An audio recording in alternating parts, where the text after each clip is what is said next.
Greetings and salutations, friends. I apologize. We had a little bit of a late start today because of a technical hiccup, but I believe that everything is working and we will proceed with tonight's festivities. Um, First, actually, though, let me attend to some show business, which should have been done before the show, ideally, of course, but you'll have to just forgive me, friends, and bear with me 1 second while I send invites to. Uh, I'm actually sending invites to two people. I'm not sure if or when they will be joining us, but I believe they will. And but let's give them a few minutes. And I apologize to them as well. It appears, this late start plus this, not a great start, but we are here. We are live, and we are ready to proceed. Um,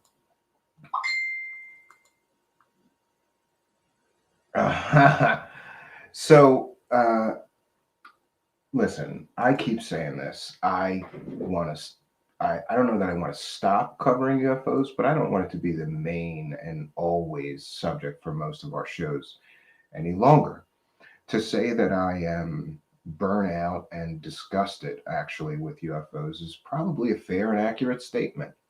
And why? It's because every single rabbit hole I go down, you never reach any resolution. It's an endless nightmare of incomplete or less than accurate or just fake sources, false half truths, totally fake whistleblowers, totally fake made up witnesses that don't even exist, people making up fake military backgrounds when they were never in the military or saying that they worked for the CIA, you know, and Eisenhower, invading Area 51. That's one of my favorites. Turns out that guy never worked for the CIA. In fact, his entire life he worked for a supermarket.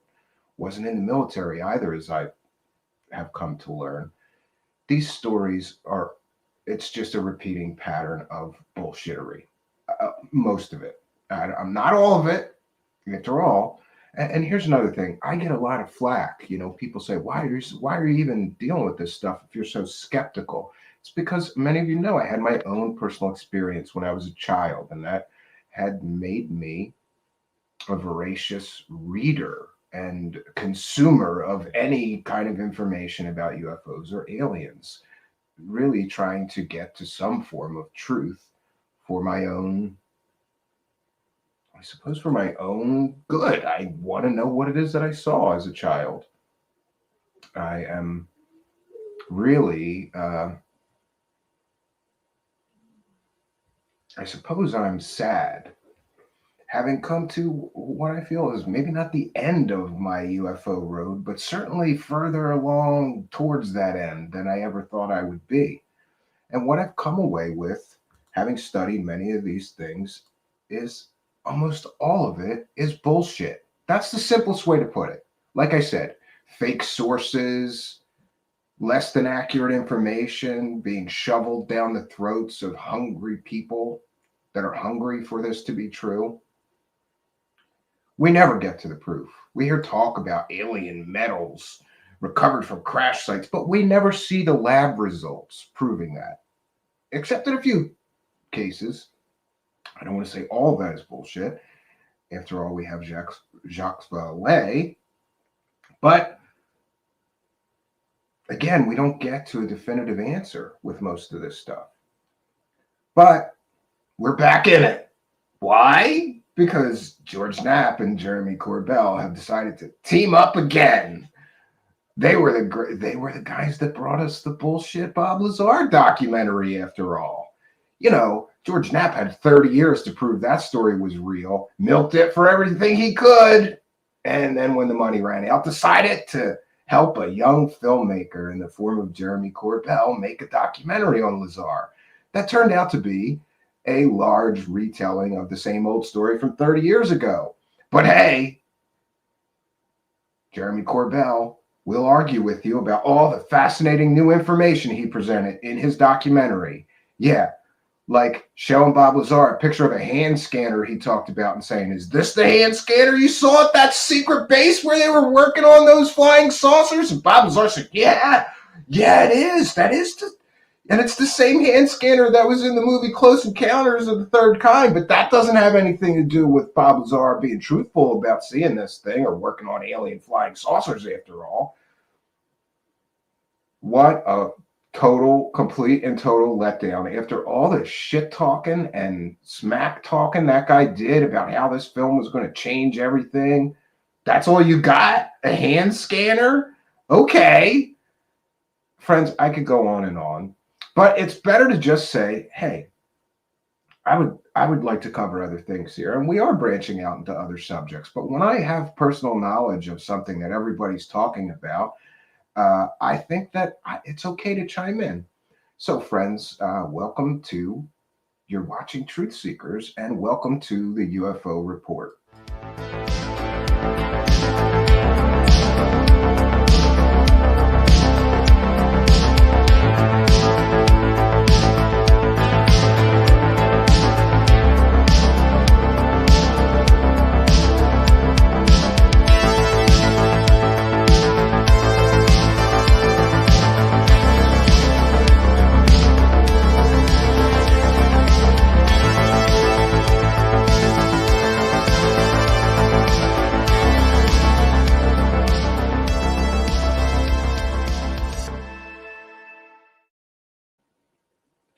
So, what's going on in UFO land? Well, apparently, in the last several days, and some people found this suspect, George Knapp and Jeremy Corbell, teamed up to drop incredible new information. And you'll have to bear with me for one moment because I do want to share my screen for some of this. And it looks like no guests. And I think that may be because I don't know, there was some confusion. The guests were going to be Dan Benkert and Alien Scientist, but I believe that Alien Scientist said, "Come and do my show because I get more viewers." And I said, "I got to do my own show. I don't have time to do other people's shows." Or not really that. It's just I said, "Why doesn't he come on here and then we'll stream it also to his channel?" Or so that still may happen. We still may get a way to share and team up for this. But in the meantime.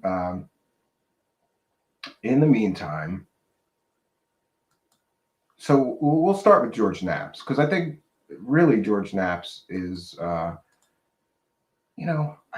think there's not much to this. He releases some pictures. Okay, so there's new UAP photographs that are much like the last photo that most people seem to believe was simply a Batman balloon.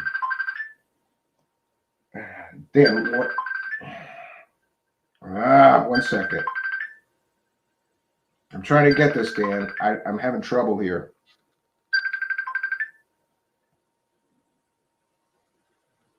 Dan, I don't know why I'm having trouble with my phone. So message me what you wanted, Dan. And please stop continually calling me on Facebook. It's going in my ear this entire time for the last 2 minutes. Message me, please. Okay, let me just see if I can attend to that.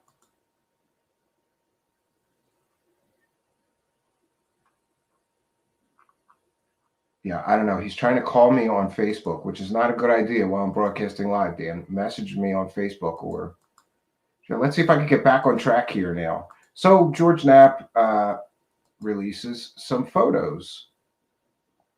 And to me, they could be anything. I don't understand the excitement. I don't understand the whole hubbub about it.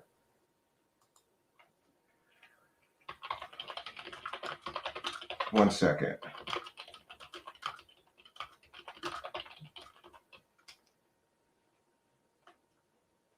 I sent you the link. Oh, sorry. Hold on.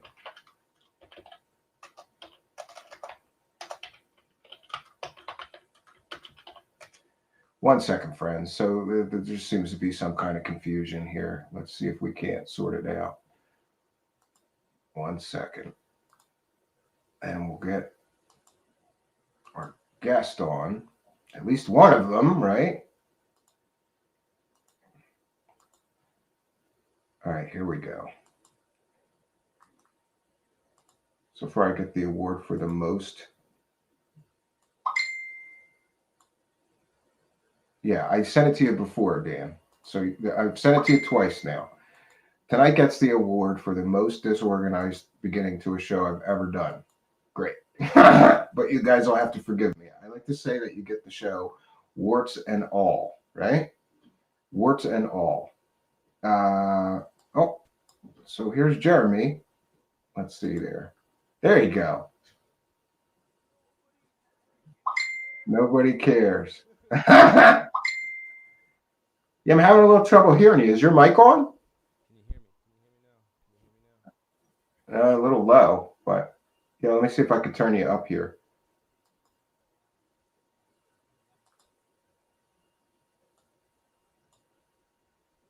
All right, maybe that'll help. Yeah, it's really low. I don't know why. I turned my volume up. Yeah, that's a little better. Yeah, there we go. There we go. I had it all the way turned down. Sorry about that. Yeah, man. What's up with Jeremy Corbell, man? Well, I have a lot to say about this because I got to see this video where George Knapp and him are talking. And let's start on this because I think it's very important. In this video of George Knapp and Jeremy Corbell talking, Jeremy Corbell claims that this video he released came from a classified briefing, but that the video itself was unclassified.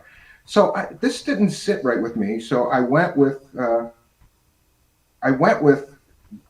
asking every source I know that has had classified briefings, can you share anything from a classified briefing? And most of them, all of them, and I mean, I have sources told me you don't share anything from a classified briefing. To do so could be career suicide. You could lose your job, your pension, your security clearance, and you might get prosecuted. Additionally, Jeremy Corbell goes on to describe in great detail the subjects of this classified briefing, the things they discussed or were concerned about, what they talked about in this briefing. Again, this is not information that anybody could share with Jeremy Corbell without losing their job, probably getting prosecuted. This doesn't make any sense.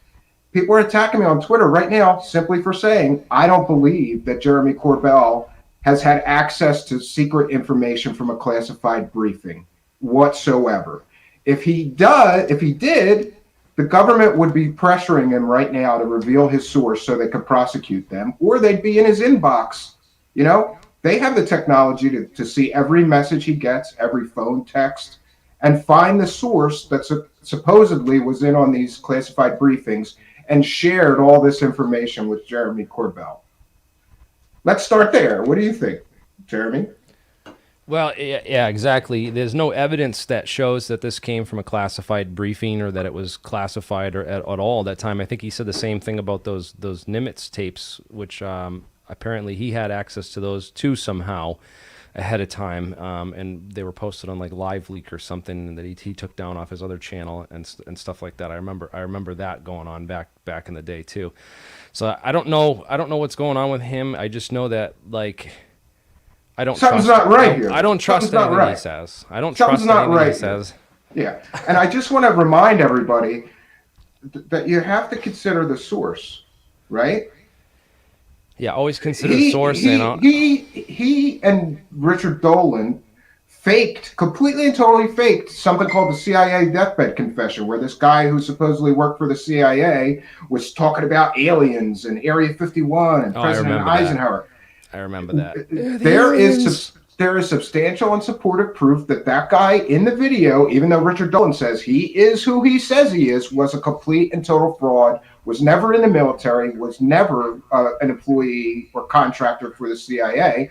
That's the quality of the story that Jeremy Corbell, and he has never explained why he frauded that, right? What is that, 1 million views on YouTube? Monetized views? Yeah. So consider the source. And let's bring in here, Solar Marshall is here. Welcome, Solar Marshall. Hey, can you hear me? Yeah. Okay, good. Let me turn my speakers down a little bit. Yeah, I don't know why, but I'm getting. Well, I'm getting speaking an of echo. classified information and Really? briefings, man, it Hold just on. blows my mind that all this stuff, like these people come out and talk all this hot air about having all this information, but none of them talk about the technologies. None of them talk about the science. It's like a blacklisted subject for all these people. No. Corbell talked about the science, and he said Oh yeah. that there's no way that it can be a balloon. There's just no way that it could be a balloon. And he also said that we don't have the technology for a drone that could be, what do they call it? He's got a fancy word for it, transdermal, transdimensional. He said we do not have the technology for a craft that could fly in the air and go into the water. And I have a video of just such a craft that we do have. They made prototypes of it, right? Yeah. Which craft is that? I just want to see. I just want Hold to on, know I'm the sorry. same one as I do. But Unidentified submerged objects. They've been talking about them for so long.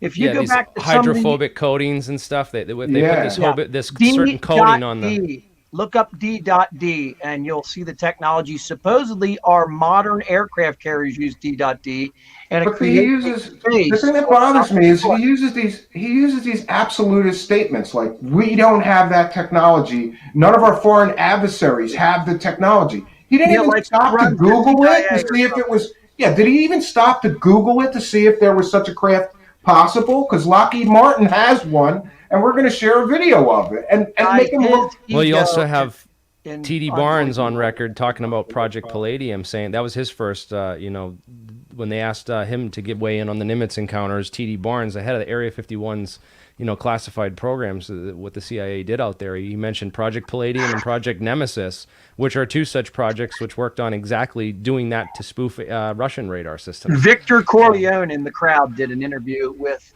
two major players in all of this that both worked at Area 51, T.D. Barnes, and he also did an interview, amazingly, with Fred Dunham. Fred Dunham goes into absolute detail about Papoose Lake, goes into absolute detail, so does T.D. Barnes, about Papoose Lake and the lack of anything being there other than a radar jamming station, a little building they had there, just a very small building. I think I've seen this building on the very north end of Papoose Lake. I think it's fallen down and shit by now. It's not been used since the 70s or something. But they both say flat out, these guys are there all through the 80s.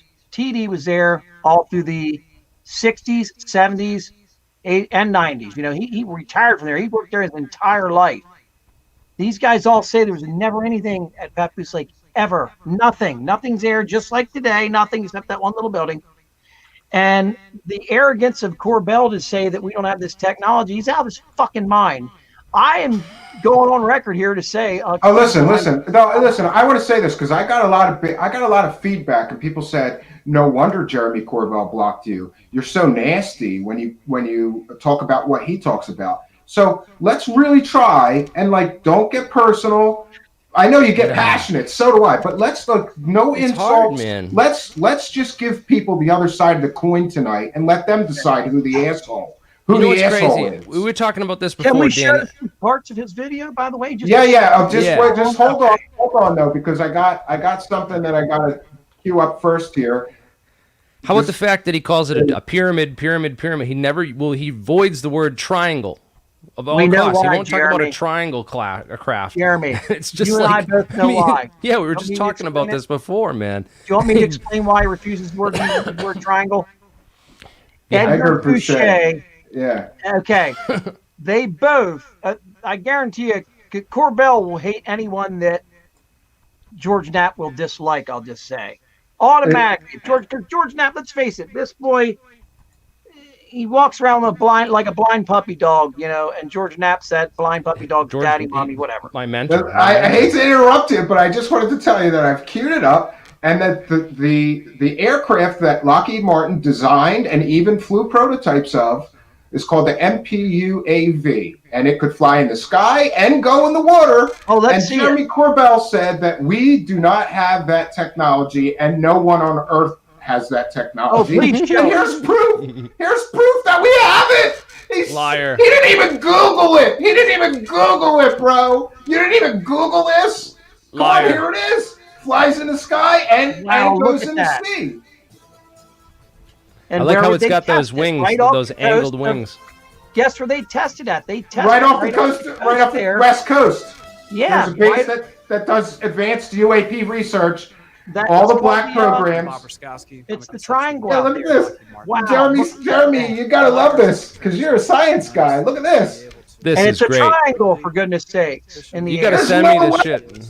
There's no way, alien scientists. I gotta put together a short video on this, man. There's no way it's gold. humans. Look at this thing. This It's thing got to be was aliens. UAP. It's got to be aliens, according to Jeremy Corbell and George Knapp. It's just. I haven't gotta be seen this aliens. video. I haven't seen this video, but I read a whole article on this, and they talked about the hydrophobic coatings that go on it. I didn't know anything about it. This is great. MPUA. Oh, and by the way, fair use, fair use. This is a transformative work, and we are. Unmanned aircraft that could Let me get my banner up here where I get it Yes. straight. This is fair use, friends. We're going to be discussing the contents of the video, which is proof that Jeremy Corbell is a terrible researcher. He makes terrible statements as fact when he doesn't know what he's talking about. He has no idea what he's talking about.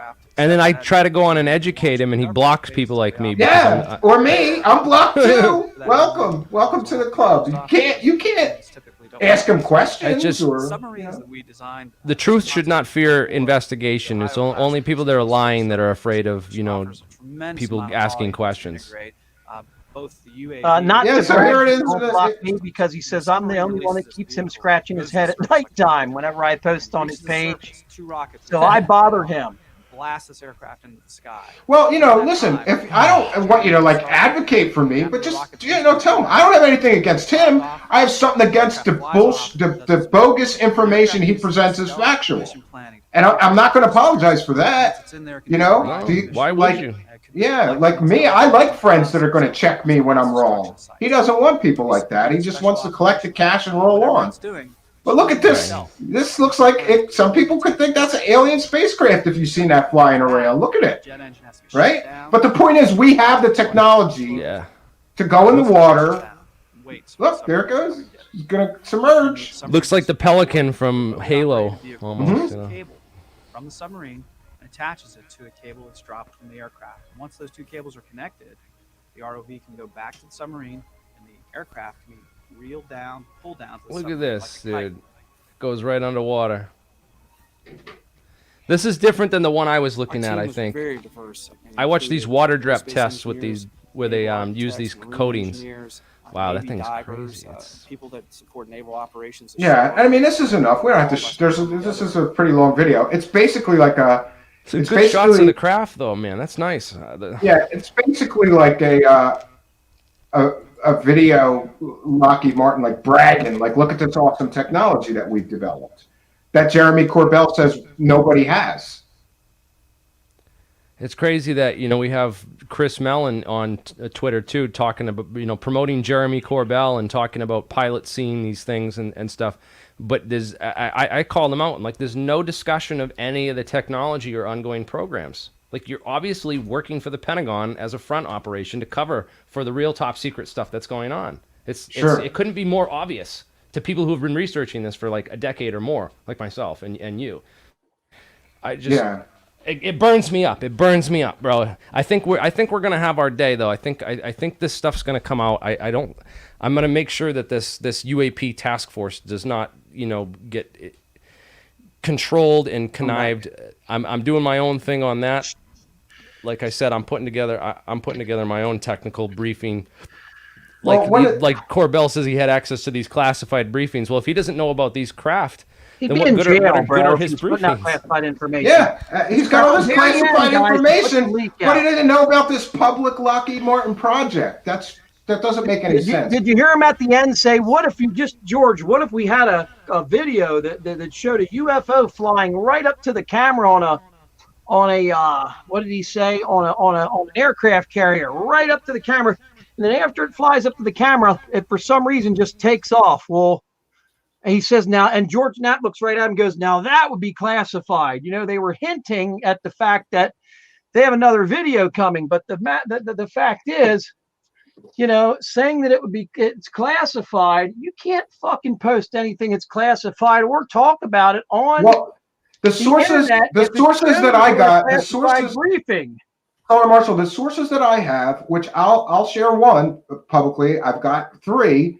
All people that were verified, they got classified briefings. They had top secret clearance. One of them, Walter Bosley, I talked to him earlier, and he said there's no way on God's green earth, if you're sitting in a classified briefing, that you can share what was talked about, what the subject was, what people are concerned about with a media person. To do so would be career suicide. You'd get fired, lose your pension, maybe prosecuted. But Corbell is on this video clearly saying that he has knowledge of this classified briefing from a conveniently anonymous source. Now, one of the other points that he made in that video is that he says that there's 3 craft in the video, these 3 pyramids. 2 are stars. Yeah, no, 2 are reflections. And if you slow the video down, show it. I'm going to do it at 0.5 speed, and we're going to share it. If you slow this video down to 0.5 speed, you can clearly see that it's 1 object and 2 reflections, because the 2 reflections move exactly in mirror with the middle main blinking object. So basically, you're saying that he's saying that there are 3 independently moving craft, and one overtakes the other one. No, a reflection is not overtaking anything. These are 2 reflections and 1 object. And we're going to share that here now. But let me just check. Okay. Well, believe me, I totally believe you. Yeah, I've been. Mick, well, the first thing I noticed when I saw them videos, I'm like, man, you got to understand something, dude. I totally studied the patterns of an aircraft, the light patterns that they give off for a reason, a debunking purpose. A guy that was literally filming what he said were Orion spaceships up. And I said, dude, what's your location? Pinecliff, New York. And then he told me where he went to go film all the stuff. I said, you realize you're right next to Stewart International, right? I said, that's like the CIA East Coast drone base. Oh, they're coming out of the ground right next to it. I'm like, dude, it's because and perspective and and here's what he said, dude. And everybody bought this, so get ready. It's going to happen with Corbell.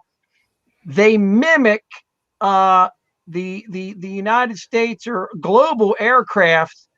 They mimic their light strobes, their light patterns, everything that they do on purpose to throw everyone off, to make them think they're regular aircraft. No, it's the fact that they're just weird looking drones that no one's really seen before. Or aircraft obscured by atmospheric effects, or 100 other things. But to jump right to, they always jump. You got to jump to alien. Now here I'm going to play this video at 0.5 speed, and I want everybody to pay particular attention to one portion, which clearly shows these other 2 supposed spacecraft are just mirroring perfectly the movement of the blinking one. So we don't have 3 spacecraft or aircraft even. We have 1 and 2 reflections. It's very clear from this video, but Corbell almost preemptively is trying to, in the video talking to Knapp, is trying to say, no, it's 3 craft. 1 overtakes the other. They're independently moving. It's reflections, and it's very clear to anybody that it's reflections. Let's take a look. Here we see. This is definitive proof of aliens we've been waiting for. Yeah, Jeremy Corbell is our the middle object, which just so happens to be blinking FAA lights, right? Because all aliens conform to the FAA requirements for lighting on your spacecraft, right? But here's on this side of the screen, you can see those 2 other faint objects, and they're perfectly mirroring this object. Those are reflections. Those are, you're right. Those are craft. Here, we'll play it again. We could slow it down even further, but here's on the right side of the screen. I'm sorry, left side of the screen. We see these other 2 faint images clearly mirroring every movement of the blinking object. Now, I talked to somebody that I know that is into night scopes, and he told me that those lenses Mick West talked about are incredibly common, and that any aircraft you look at with one of those lenses or light source will appear to be triangular if the aperture is set that way. So Yeah, I It's liked called how Boy Mick West King, showed the right? lens. Boy He King? showed the lens, and he called Corbell out. He said, "Why don't we go and film some stuff with this yeah, lens and and this camera?" I didn't ask for permission. I didn't have time to. So what I'm going to say is, it's better to beg. It's better to beg forgiveness than to ask permission. I agree 100% with Mick West's analysis of this video and his conclusions. So let me see if I can find that, and we're going to share that next. And Mick West is really fair very use. smart. What's funny is just 2 weeks ago he had Lou Elizondo on there on purpose, and Lou Elizondo's whole excuse was you didn't get to see the rest of the videos. You didn't get to see the rest of the videos. You didn't get to see. Well, why Yeah. won't they show us Yeah. the rest of the videos if it's unclassified? I don't get it. You'll notice something about Mick West. He will not touch my stuff. He will not even go near I it. already interviewed Okay. you. So Well, yeah, they I were went gonna on a force show. him. Yeah, it didn't They go were too gonna- well. Maybe we're going to force them tonight then. Shit. But it was just funny, man, because like I don't know. I look at it like if Mick West is debunking your stuff, it's bunk, bro. Like he doesn't even touch the real anything stuff. that might be real. No, Right. he doesn't touch anything He that doesn't. might be real. Oh, I see what you're saying. Okay. No, Yeah, that was he leaves. I think he leaves the stuff that he believes may or is real alone. That's what I think. That's my he personal. came up with a belief. perfectly logical and plausible explanation to Yeah, here explain we this go. video, I'm other gonna than share it. aliens. I'm going to share it right now. We're going to cite fair use, and I think all three of us might agree with Mick West's interpretation. Take from I don't that always what you agree with will. Mick West. I don't always agree with him, but Me neither, but in this case, I absolutely do. This video. Go ahead and play his Yeah. video. well, debunking Corbell is like shooting fish in a barrel. Let's listen to this. Turn it up. Yeah, yeah. A plane and some stars and a camera artifact called bokeh. What are we looking at? The video is from a night vision monocular, which intensifies available light and gives you a green image. It's not recorded with that monocular, but with something like an iPhone held up to the eyepiece. At the start, we can see the ring of the eyepiece. There's some lights in the sky, and then we pan over so we see this pole and a flashing light. They zoom in on the flashing light. Now this zoom isn't done with the monocular zooming. Look at the ring on the eyepiece moving. It's the iPhone zooming with digital zoom, so it does not alter any optical effects in the monocular. So we get zoomed in and we see this green triangle in the center which flashes and two fainter green triangles on the left that don't flash. There's a bunch of other points of light that look like stars in a still frame, but they're just flickering noise that changes from frame to frame.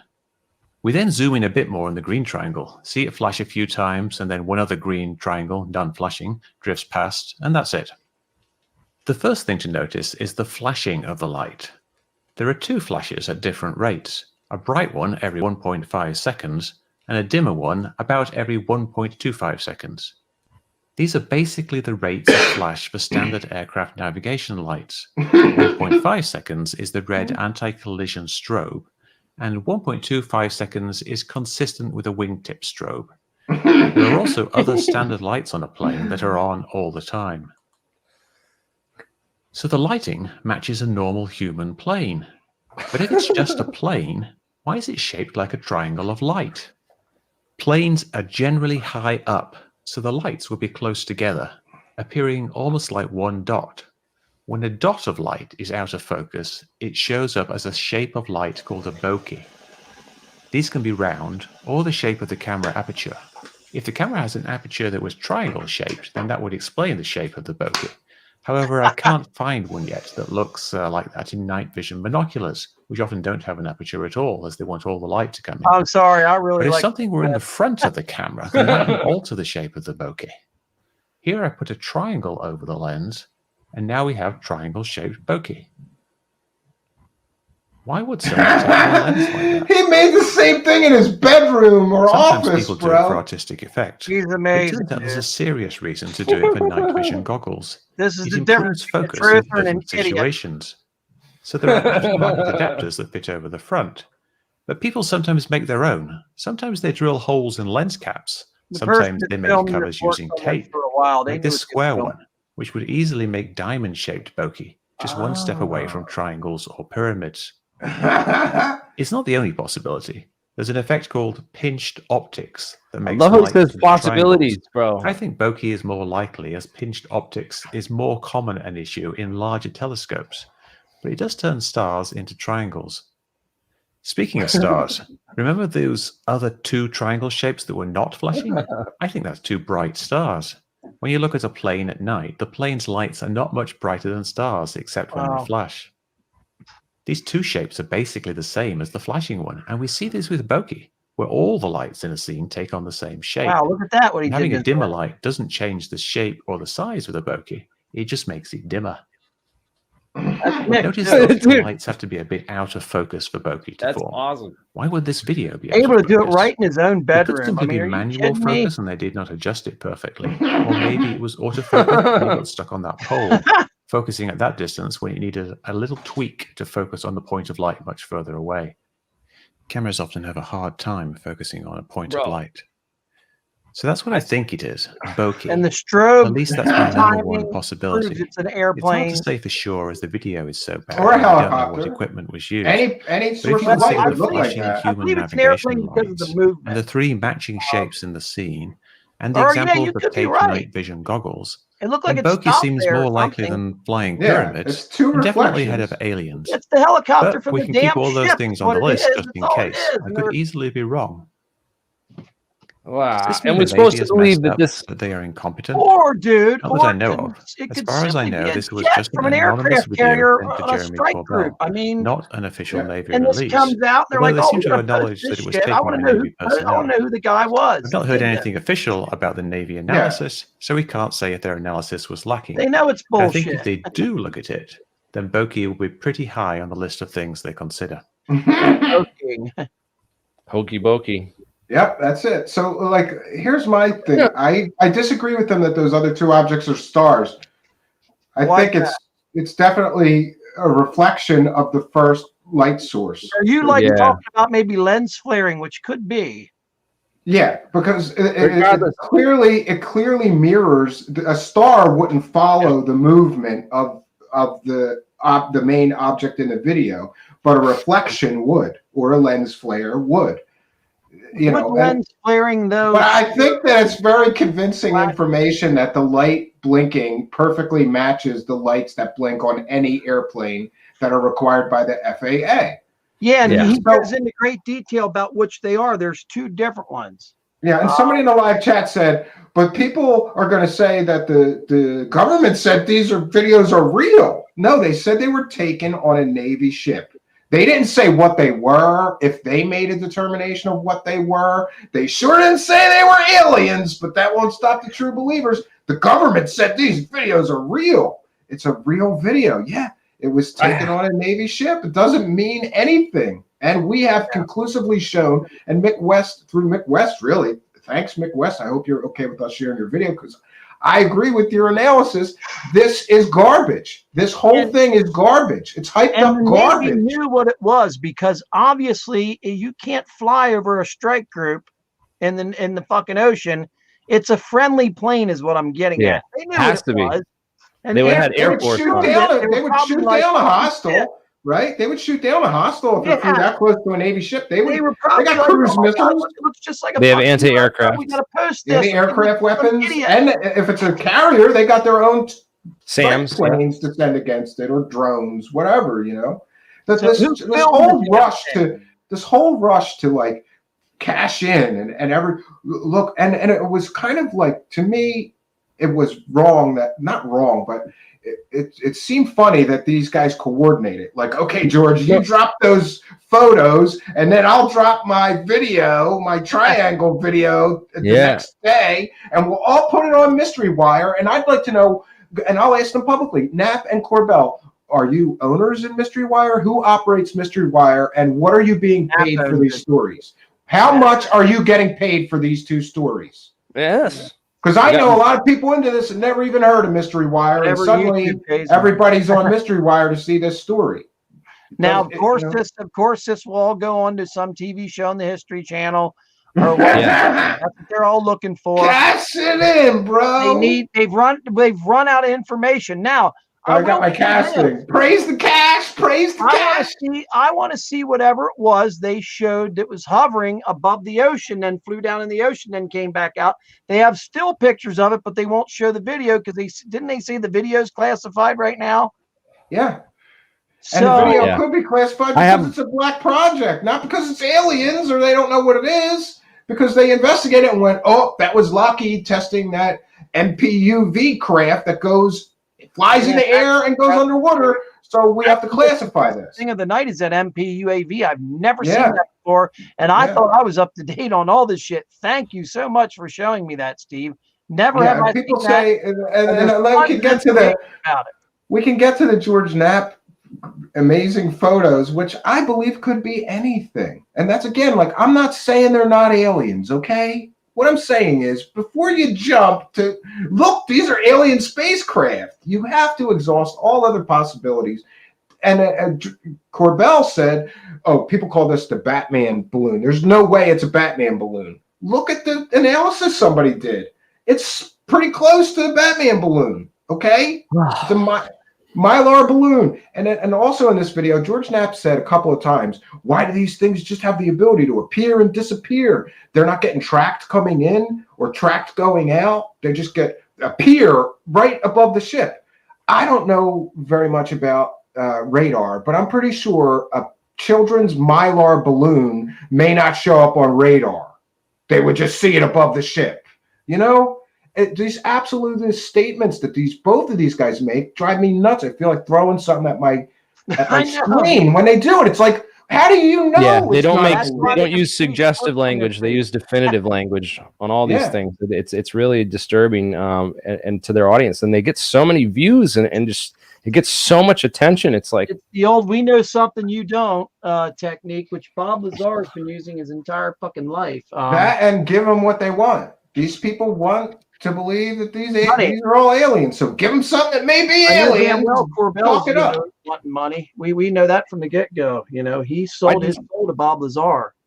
I feel like if this came from a classified briefing, that the U.S. Navy or U.S. military would have a lot better videos than this. Why would they have Jeremy Corbell in a classified briefing? Why would they have George Knapp? No, they're not claiming they were in the briefing. They're not claiming they were in the briefing. They're claiming that people who were in the briefing told them about it, or gave them this information. Yeah, now a lot of people have suggested that this is all Bigelow garbage. It has nothing to do with Bigelow Aerospace. Yeah, I don't know. Yeah, oh, that's right. He's involved in ALSAP, right? Mm-hmm.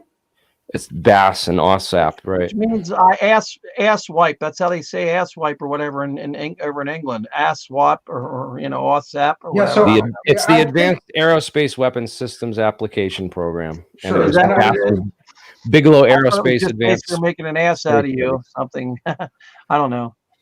Bigelow's making an ass out of some type of terrible fucking joke being done upon the public, which is what I laugh about, right, is the repeated line that these things are defying the laws of physics. No, they're not. Exactly. We have physics. I have physicists. I have 15 physicists who worked on these classified programs that have given interviews on my channel that talk about how they work. What the fuck are you talking about? We have no explanation. Again, this is an absolutist statement. These things are defying the laws of physics. You don't know how many physicists did you show? Have you interviewed? Oh, he interviewed Bob Lazar, but he's not even a real physicist. He's not even a real scientist, bro. Yeah. And that's another thing that people should know. This is all UFO profiteering. George Knapp and Corbell teamed up to do this Lazar documentary and make a boatload more money on that fake story. Well, and George Knapp famously said he knows where the element 115 is buried, and someday he'll dig it up. So we're supposed to believe that George Knapp pushed this story for 30 years, and he knows where the absolute thing that could prove it 100% true is buried. But he's never, my thing with them is always like, just if you have the proof, fine. Throw it down on the table and go, there's the element 115, bitches. Test it. Right. They never do that. They say they have it. Bob Lazar may have had it. He was going to blow up the whole state of Las Vegas with his homemade particle accelerator in his bedroom, even though a particle accelerator can't fit in your bedroom. Well, if what Bob Lazar says is true, guys, and Jeremy, you know this better than anybody. If what he says is true about this crap, okay, he could literally take out the Western United States. Now, why would the government allow him to have? He's only a candidate for selling beard grooming products in metrosexual fashion. Otherwise, brings nothing to the table. I can't disagree with that. He just really hated my God. I don't know if this is true, but Victor Caliero says Corbell also said he knows where the element 115 is. Yeah. And hey, vote push for disclosure. It's a joke. Yeah, he's pushing for disclosure, and he knows where something that could absolutely prove the existence of extraterrestrial life visiting us is. But he's not going to bring that to the table. He's going to bring a fucking grainy video taken from a night scope and an iMac that looks like an airplane and has the exact same flashing signature lights that any aircraft has. Hey, just instead of the element 115, he's going to give us this bullshit. And Victor Calero should be on here. He has done some of the most incredible. I believe he has. Yeah. Yeah, he's done some if you want to come on this week. Send me a Facebook message and I will send you an invite. You can come on right now. Let me get him on. This guy's amazing. I agree with you. He has done some devastating work when it comes to Bob and crew. He has done some. Get Victor on, man. At Los Alamos and the real people at Area 51, 100%. As soon as you hear their voices, you'll know who they are. And let me see if I can find him. I think he's this entire week, month, year. Whatever. Oh yeah, I do have him. Let me send him a link, man. I'm gonna send him the link. Yeah, he's my friend. Are you going to? I think I have to, don't I? Or can you send it? Let me send it. I'm doing it right now. No, but that might not. Oh yeah, maybe you're right. It should if I forward it to him, right? Oh, I don't think I can I? No, I'll do it. I'm doing it right now. 1 second. Bear with me. You guys can talk in the meantime. I don't know where this is going, but I think you're right. It's going to more sales. We're gonna have a book about this. We're gonna have a documentary. We're gonna have a show on the History Channel. I just sent you a link, brother. I don't know if it's the right one. It should work. They're setting this all up to market off it, and also the threat narrative is getting Congress to fund, investigations and stuff into this, and get them more funding so that they can investigate their own programs. Right? Yeah, fucking weird about all this. Yeah, the government. If anybody doesn't, I certainly believe that the government would spend taxpayer dollars to investigate programs that are actually ours, and the left hand doesn't know what the right hand is doing. Right, and then the right hand's telling everybody that these are aliens. And the suggestion that the government wouldn't be so stupid as to test these advanced drone systems or black projects and not inform nearby planes. When have they ever? Yeah. Well, I mean, the suggestion that they would do anything like even after these things are seen, they deny it. Sure. Look at the SR-71. They denied that for 20 years. No, that must be an alien spacecraft. That's not a black project. Of course, that brings up a good point. You notice that George Knapp, and then they do not want to use the word flying triangle, and I believe that's because of Edgar Fouché, 100%. They hated Ed. The only reason they would explain. Ed was very vocal about Bob Lazar being a total liar and a fraud forever. The first time I had met Ed, the conversation went pretty much on to Lazar, within a half hour, him being a total fraud. And it was back when I believed Bob. This is around 2008 or so, thanks to Jeremy. And that was back when I met Jeremy also. Yeah, I didn't meet him back then, but I think I started 13 years. And, I think I started reading his website back then, and I didn't know whether I would ever I remember thinking man, this guy's just blowing this Bob Lazar. It was back before Jeremy damaged his brain. But anyways, with drinking. Yeah, but Jeremy. No, but I remember thinking, I don't know whether I want to hug him for getting me out of my delusions about Bob Lazar or punch him in the face. Because you believe the fucking story. Yeah, because I love the story. I don't want it to be fake, but here comes this alien scientist guy telling me all these facts and evidence about why the story is probably fake, and I was like, shit. Well, when you find out it's fake, it pisses you off enough that you investigate it. And thanks to fucking Ed, I got into a massive argument fight with John Lear, literally on a public forum that's still there in the archives. I have it saved. It's epic. Where I start. They used to call me John Lear's water boy or something like that. I forget what the term was. Basically, that I did work for John. John Lear's bitch. Work for him. I've heard that you were John Lear's bitch. Somebody told me that. Who? Color Marshall? He's John Lear's bitch. Then I became Ed's friend. I was Ed Fouché's bitch. No, I was anybody's bitch who's going to give me the information because I was so desperate to find out what the fucking truth was. I mean, fuck it. Yeah. call me a bitch, whatever. I don't care. I got all the information I wanted to know that Bob was lying. That's for sure. Jeremy, there I he think would goes. agree to that, right, Jeremy? Hey there, we got V is with us. How you doing? There he is, Victor. There you go. I'm glad to add you to the conversation. I was not expecting to, but This guy rolls, man. This guy has found stuff that fucking. I'm gonna call him the Bob Lazar metal detector or something. I don't know what else to call him. What's up, Victor? Oh, not much. This is Victor. Yeah, I would believe Corbell. I'll give you a story about Jeremy Corbell. When I was investigating Bob Lazar, Jeremy had claimed that he spoke to Terry English, who was the author of the 1982 article about Bob's jet car. And Terry had claimed that Bob was the physicist at Los Alamos Laboratory. And Jeremy claimed that he spoke to this guy. He tracked him down for 3 years and spoke to this guy, Terry. Got his last name wrong, which was a big red flag for me. And also said that he spoke to Terry, and Terry told him that he would be blackballed in the journalistic society and by Los Alamos National Laboratories if he got Bob's profession wrong, and he definitely did check. It took me 4 months, but I finally got onto Terry, and Terry's last name is Terry England. It's not Terry English like Jeremy said. And somebody on Twitter was just saying how sloppy of a researcher he is, and I think this is a perfect example. Well, I don't think it's sloppy on purpose, because I think he like, we know that Knapp purposely obscured the name of Bob's ex-wife too, the last name and the spelling of it, so that we couldn't find her. Let's let Victor. They do this on purpose so that people can't confirm and can't do that. that. Let's let Victor finish with this. Yeah. Let Victor keep going. That all comes up. The finale of that was when I spoke to Terry. I said, did you check Bob's profession? He said, no, I just asked him, and he told me he was a physicist, and I took his word for it. I never checked. Why would I check? It was a story about his jet car, not his profession. And I sent him a transcript. I've sent him a transcript of what. I think Mr. Corbell just got busted bad. Well, that's not the half of it. I sent him a transcript of what Jeremy Corbell had said on a podcast, and what I just told you before. And Terry England came back and said, this is complete and utter bullshit. I never said any of this.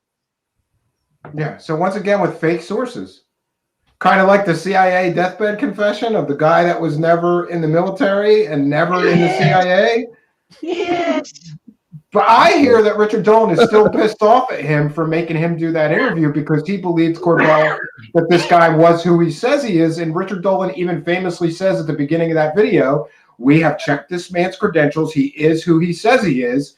But if you look into him, he was never in the military and he was never in the CIA. And I challenge Dolan or Corbell, at least apologize for pushing a fake story or show us the sourcing that proves this man is who he says he is. Michael Schratt and Jeremy Riz here, alien scientist, are in a fucking hotel down in West Virginia. Me and Jeremy are in the same room partying our asses off, having the time of our lives. Fucking Mike Schratt, he's down the hallway in his own hotel and shit. And when we first meet up, I just keep talking like the CIA deathbed confession guy. Yes. Mike Schratt believed that story to some extent. And I'm like, Mike, this guy's so full of shit. And I got my laptop out and started just totally thrashing everything about that guy's story. And he was just blown away. But, yeah, we shared that debunk here. They got like 15 million views under old.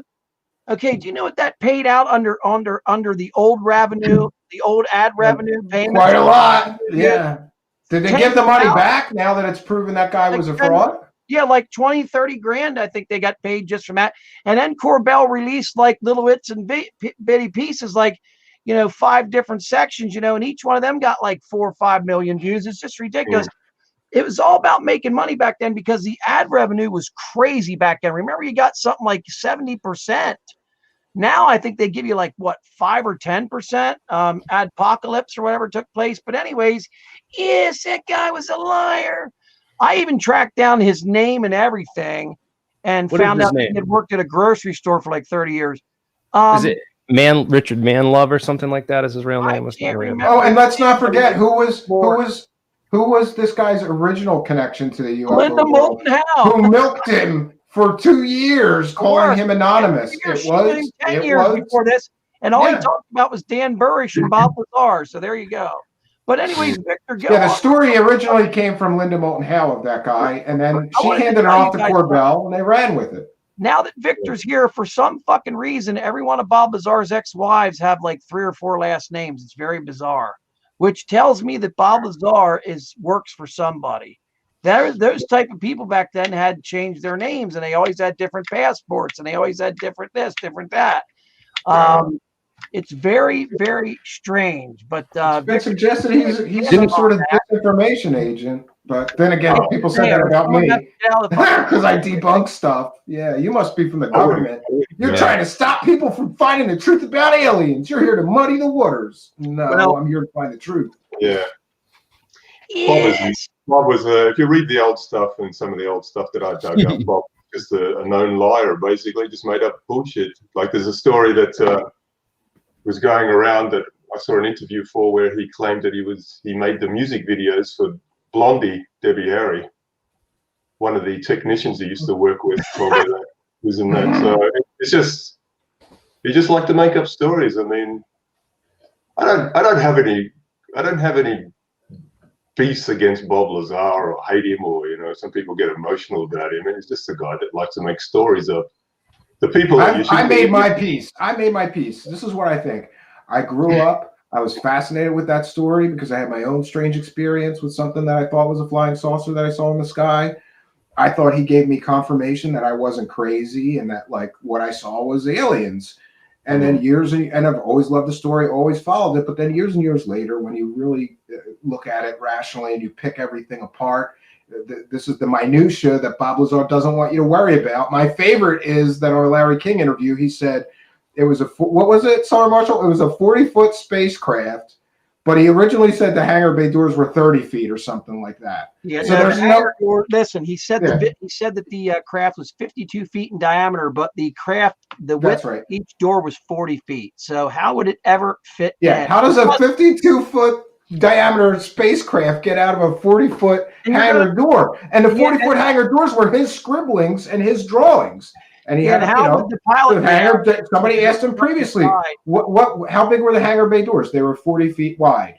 He forgets his lies, and then he contradicts himself with new lies.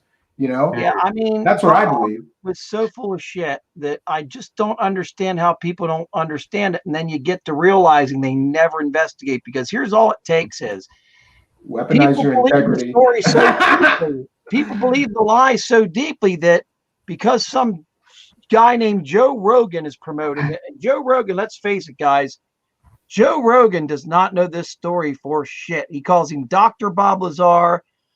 He says, "Oh, for sure, Bob Lazar worked there. Oh, no doubts about it." How do you know that, Joe Rogan? How?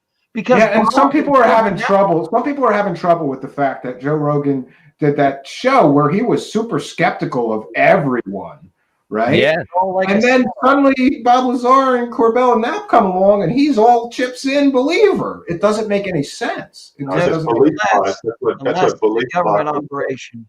Yeah, I tried to get to him, but I think that what we have to do is find, when he went over to Spotify, is that like that? Yeah, we have to find it in, because I think that he's open-minded enough, unless he's just totally all chips in and doesn't want to hear, that he would have somebody like us on, and we could educate him on why Bob Lazar is a complete and total fraud, and Corbell. He's even had Mick West on.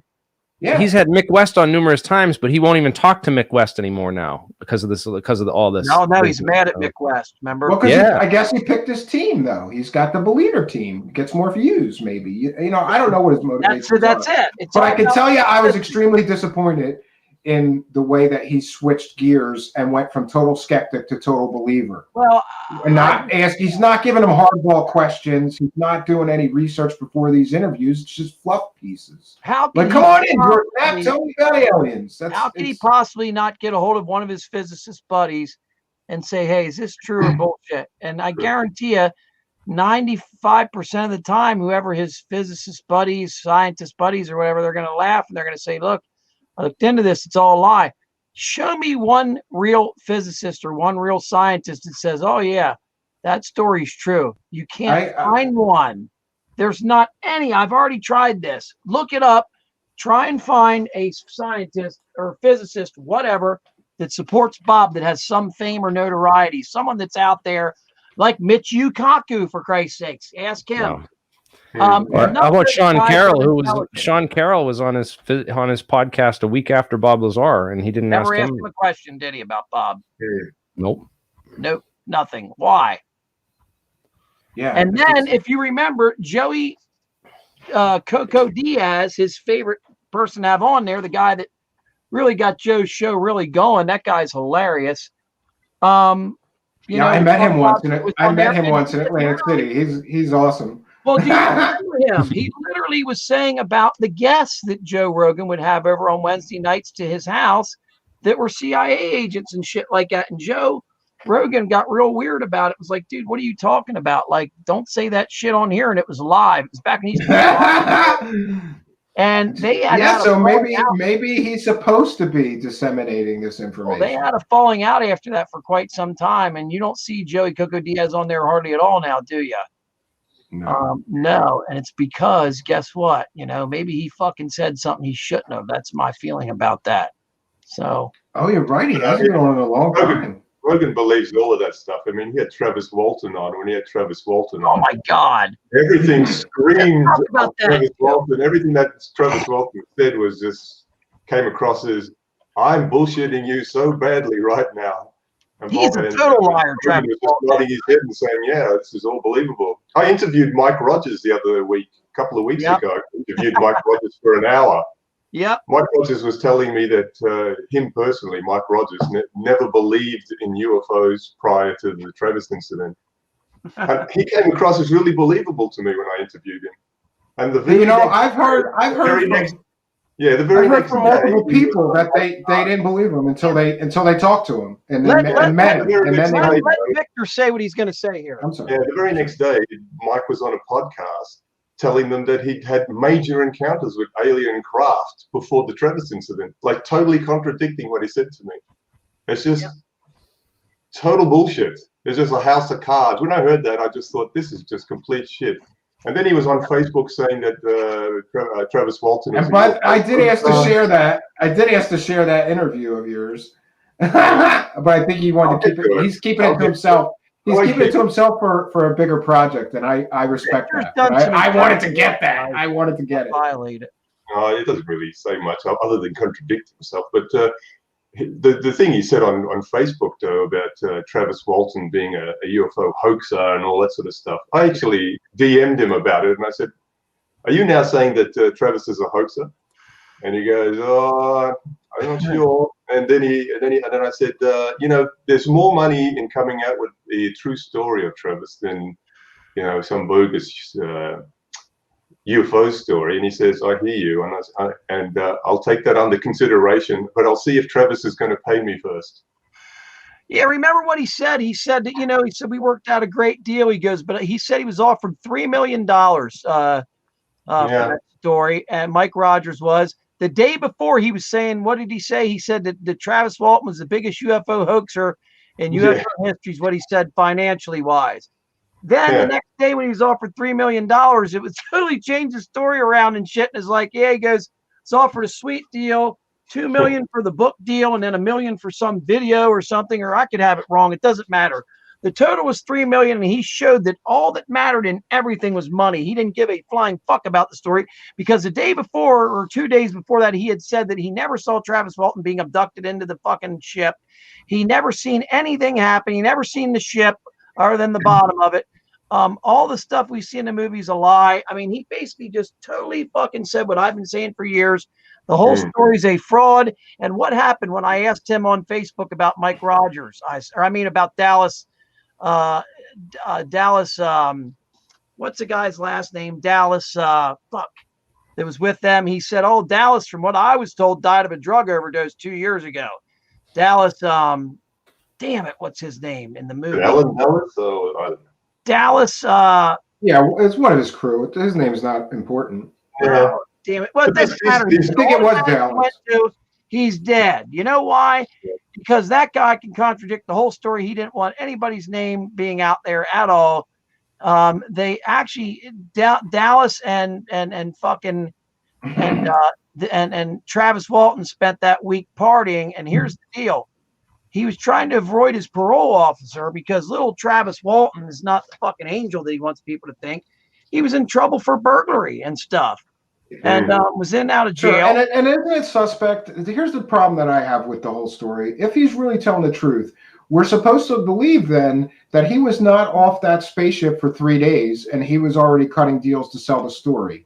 If you just had such a life-changing experience, would you be cutting deals with people to sell your story that quickly? Oh, you want to see how bad of a getting deal? Off a spaceship, you know? Steve, check your Facebook Messenger in about 2 minutes. I'm going to send you a picture about how great a deal he cut. Okay. Sure. In the meantime, I just want to let Victor know that our Australian correspondent is very upset that you're here because that's Daniel from the Context, and he said, "Oi, mate, I'm the token Australian around here. What are you doing?" So, nah, Victor doesn't matter in the world. Victor's impressed me big time. This guy. Yeah, me too. I really like a lot of his research, and I like how he's going after. Great. Yeah, sounds familiar to me. Go after them and prove them either truth tellers or fraud. He doesn't need any fucking help, right? These guys are the small fish. I mean, getting back to the point. It's not the Travis Waltons, it's not the Bob Lazars, it's none of that. It's the guys that have pushed their stories. The only reason you know of Bob Lazar and that is because people have pushed their stories all this time. You look back at George Knapp, and people don't understand how central George. That's the story of his life. Like that's his biggest story. That's what he's known for. People don't understand how central George Knapp is. In 1990, when he did the Lazar story, Knapp also met Bigelow and Harry Reid, and he became friends with Bigelow and Harry Reid. And you know where that went? That turned into ORSAP later through Harry Reid and Bigelow. Yeah. But also Knapp had worked for Bigelow for 4 years under NIDS in the late 90s, early 2000s. As an investigator. And he also with Hal Puthoff. He also helped Tom DeLonge start TTSA. That's how central George Knapp is in all of this that you're seeing today. He's like the UFO kingpin, Victor. He's like the UFO kingpin, I think. Oh yeah. Well, he's got to be made a ranking. career. He's got to be like a ranking. I always said if there's an existing MJ12 that exists today, he's a ranking member. Who is there, Jeremy? Knapp. Oh, he's got to be.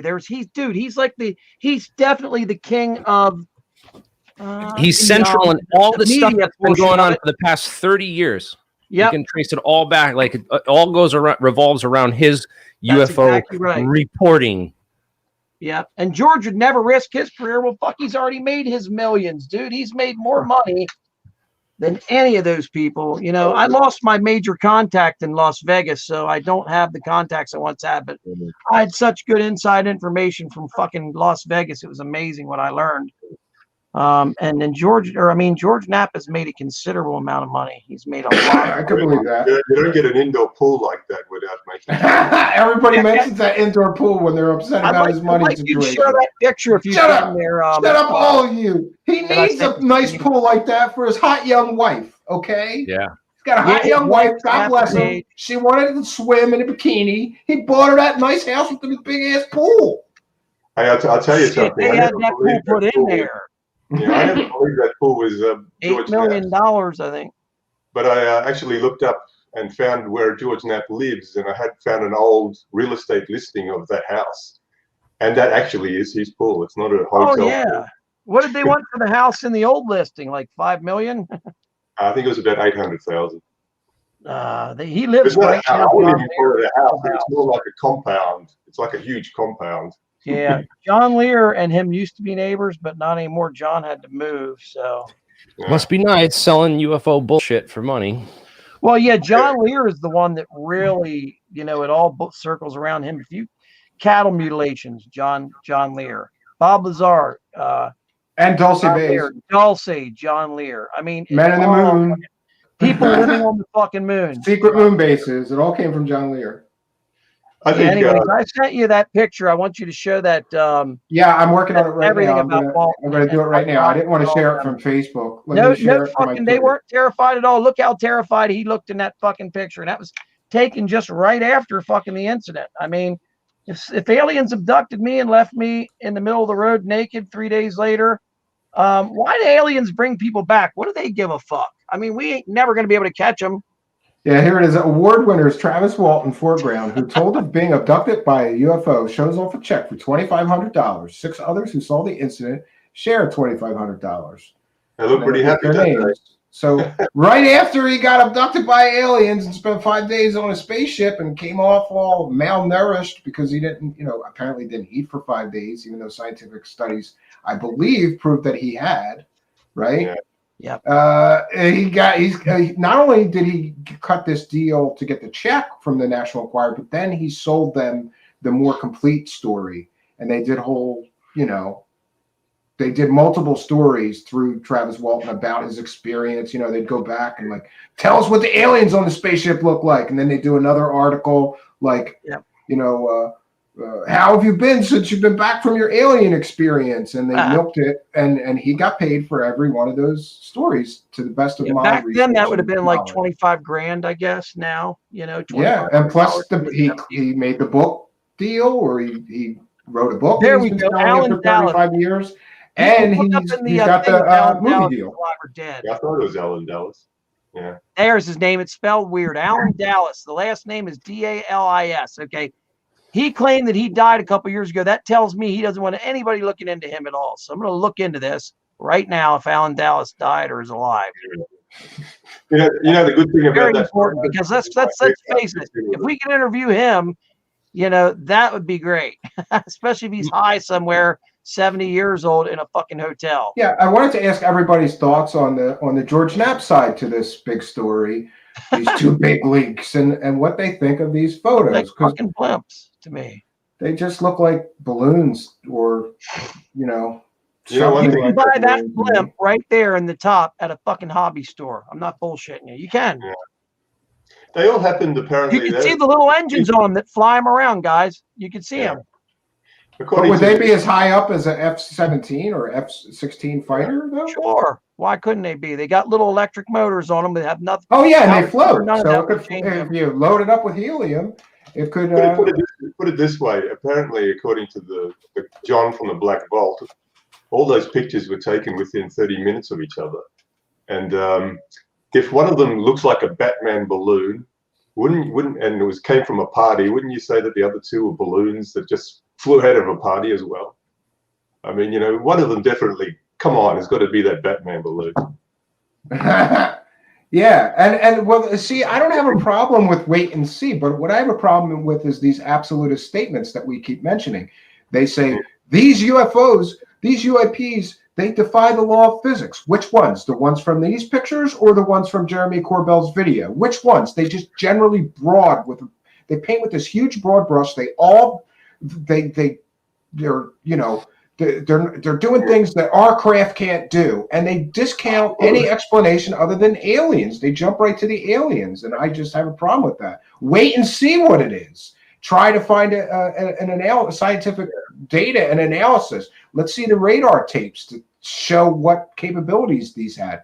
And things get muffled because, which UFOs or UAPs are defying the laws of physics? Was it the Tic Tac? Is it these photos that were just released, Jeremy Corbell's videos, to go fast? Which one is defying the laws of physics? And show me the data that proves they were defying the laws of physics.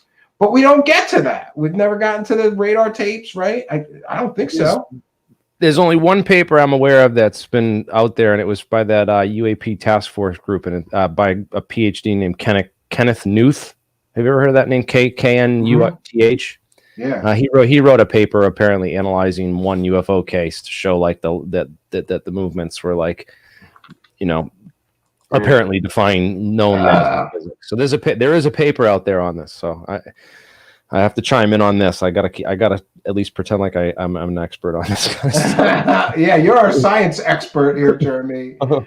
Yeah, so look, here's one that you can control with Bluetooth from an iPad, and it's only $50. Like it could just as easily be that. What's more plausible, that it's an alien spacecraft, or that it could be something like this? They don't even. The thing that bothers me is they don't even have out there, dude. They've made up their minds before they see the evidence of what it is, and then they put this evidence out that supports their pre-drawn conclusion. That's the problem that I have. The guy from what's that guy's name? Tim, Jeremy, that has that show out there in California. He's actually a pretty cool guy. Tim, I've talked to him, Jeremy, a number of times. He's also thinks Bob Lazar is a total fraud. Tim Doyle, he has it, UFO Seekers. Yeah, UFO Seekers. Yep. Pretty cool guy.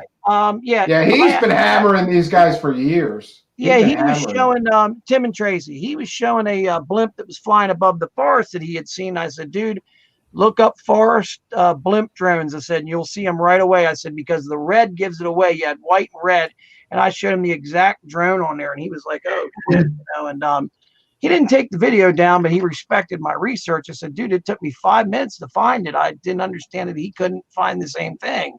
And they had these specific ones that were made for forest to be very quiet so they don't scare any animals off. I said, I guess they use them to film the canopy and what's living up in there. And it sure as hell makes a forestry officer's job much easier. Yeah, the Forestry Service uses drones. Yeah, they got to figure out what's alive for hunting season and shit like that. But yeah, man, there's a lot of weird blimps and stuff they've got flying around that scare the shit out of people, and people are just not used to seeing something like that. They think right away it's aliens. Yeah, that's the problem that I have. What do you think about the jump to aliens? Because of people like Lazar, Knapp, and Corbell, right? I was going to ask Victor, what does he think of the jump? And Doty. And Doty. The jump, like how quickly everybody just jumps to the aliens and they're not looking at the data. As soon as you say unidentified or UAP, people think, oh, well, the Navy have said it's a UAP, therefore aliens. I mean, just have a look at Reddit. It's filled with posts of people saying the Navy said it's an unknown craft or a UAP, therefore aliens. They've confirmed it. They've confirmed UAP, aliens. They're not going to come straight out and be like, well, this is it's a top secret project. The government said that these are real, though. They said these are real. Yeah. That's the headline. That's the headline. That's another thing. Misleading clickbait headlines to get clicks and views. It's a big club, and I ain't in it. People believe Eric. I'm going to rag on Eric Davis here. He's been like the center scientist that they always claim as part of the government, and he's believable because he's got. Yeah, you shared some great. You got some great info. If you read his papers, it is just the worst shit that you've ever seen in your life. He just basically. I didn't take the newspaper's words for it. If you go back to 2004, there's articles about the government spending a lot of money on junk science, and they were ragging on Eric Davis badly. And he was the guy spending it. He was the guy spending all that government money on garbage, kind of like how. Yeah, because he was writing a paper on. He wrote a paper on how it was possible to move from one place to another using your mind or something like that, and he got called out badly for it. And this is someone that everyone pins their hopes on as some credible physicist. Is it John St. Clair?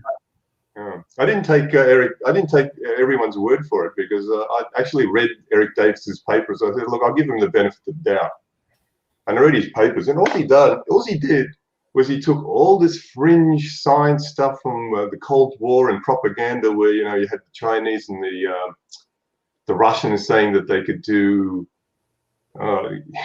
remote viewing. I know Dan's probably going to hit me on this one, but they did all this remote viewing stuff and all this crap that was just clearly Cold War propaganda, and he piled it all. It just He just put it into one paper and wrote a conclusion.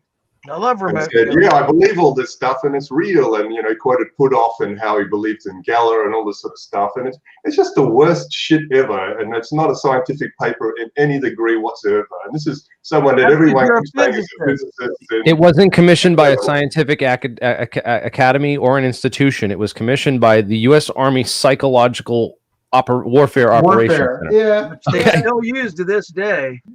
If that's not a red flag, I don't know what is. But the fact that the CIA and the intelligence community did not completely move over to remote viewing for intelligence collection after those studies is proof enough that they didn't work. They still use remote viewing. It's just classified. Yeah, sure. It is, man. The Russians invented remote viewing. It's still being No, used, the French spread a newspaper article about the Russians doing it, which wasn't true. The U.S. got it, thought that they were doing it, and so they started their own program as counterintelligence.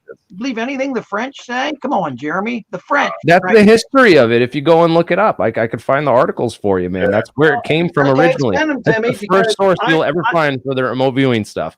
All Your right. former buddy was involved in remote viewing, Ed.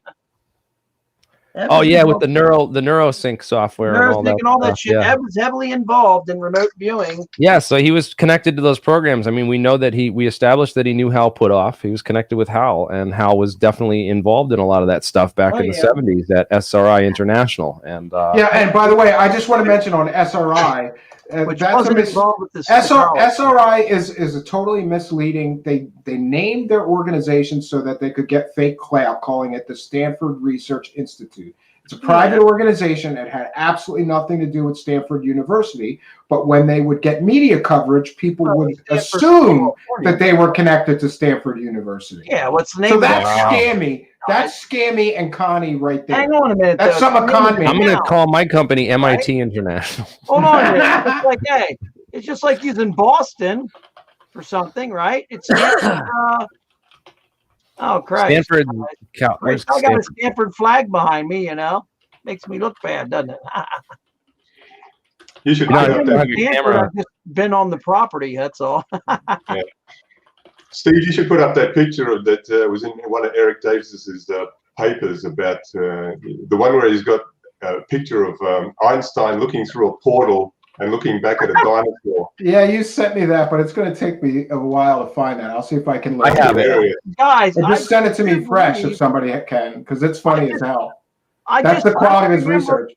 I don't remember Right. anywhere where they bragged about saying they were at Stanford University doing this project, though. I never remember seeing anything like that. I mean, that would be a different story, but I don't ever remember anything like that. I don't think that they ever needed any type of shit like that because the government funded SRI the entire way, right?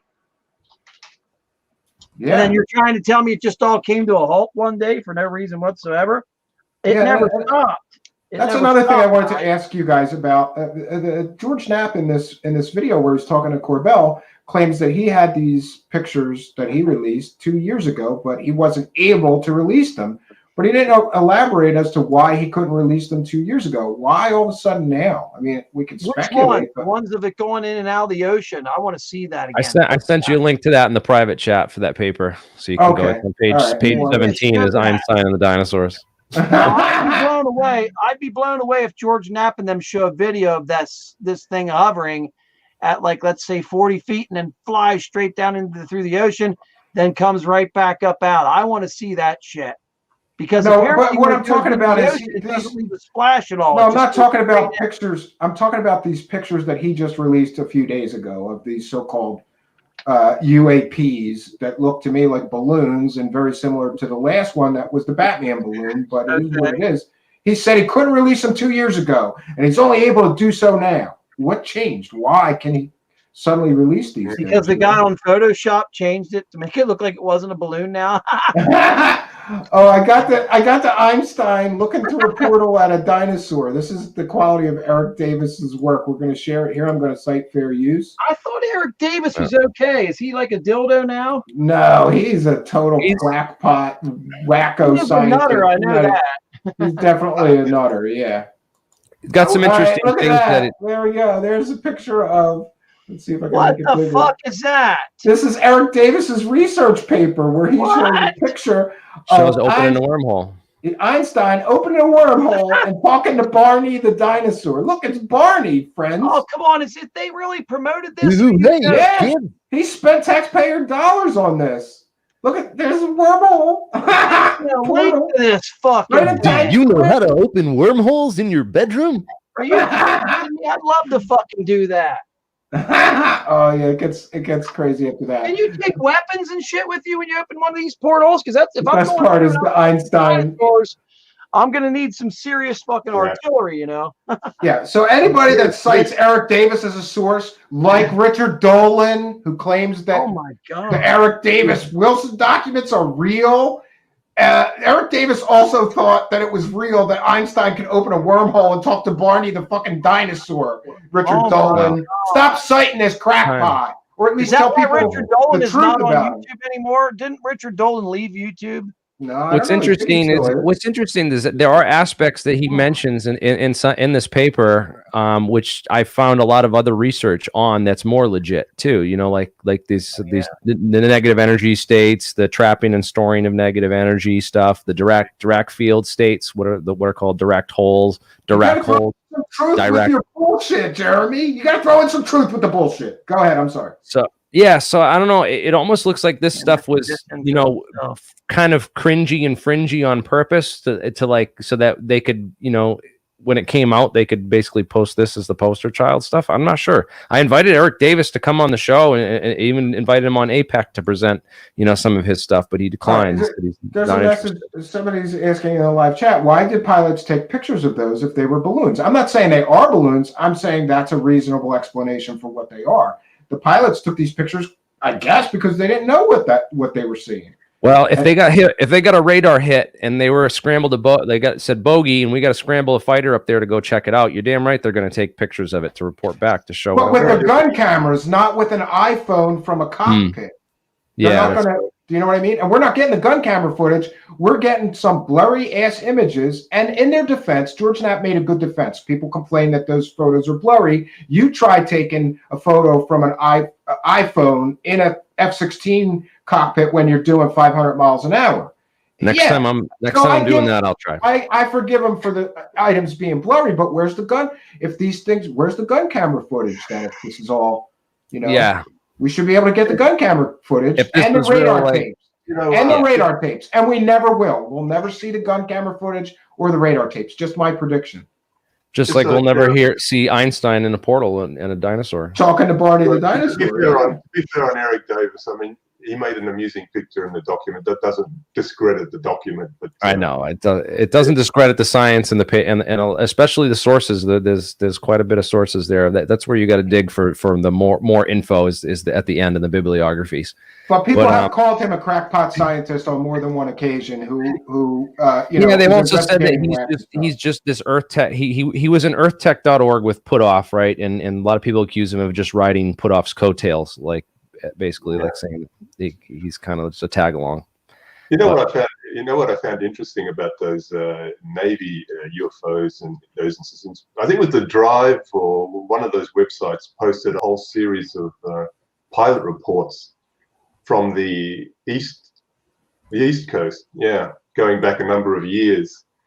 And it was, if you read through all the reports, and there was all these pilot reports of seeing things in that same area, you know, going back for decades. And most of the time they couldn't tell what it was, but there was at least one occasion where the pilot got close enough and saw a quadcopter drone hovering at 23,000 feet.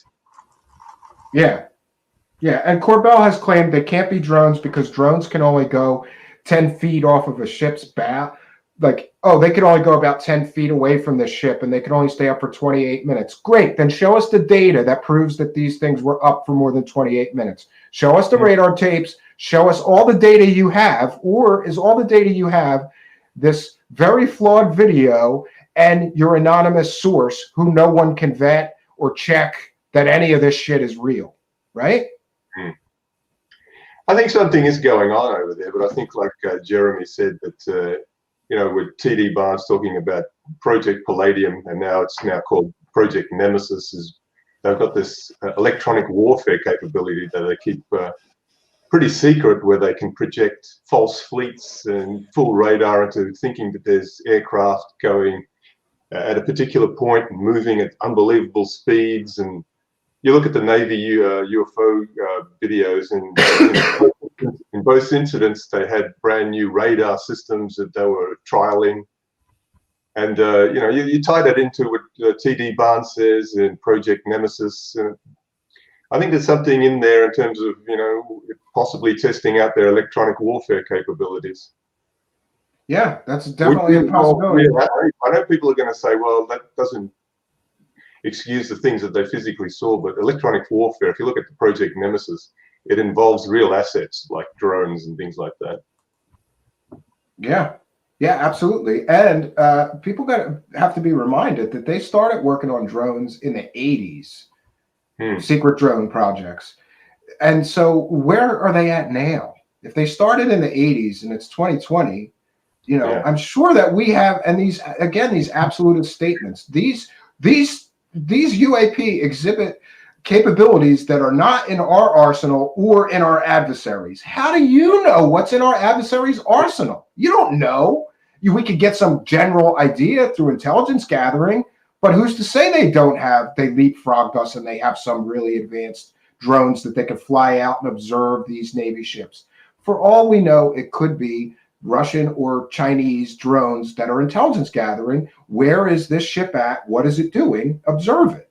We don't know. That's much more plausible to me explanation than jump right to the aliens, And I wish that it was true. I would love to live in a world where aliens are visiting us. So the people who say I'm too skeptical, I'm skeptical, but I'm a believer. I certainly believe there's intelligent life out there. Yeah. Is it visiting us? Maybe. And I'd like to know if it is, but we can't be so quick to jump.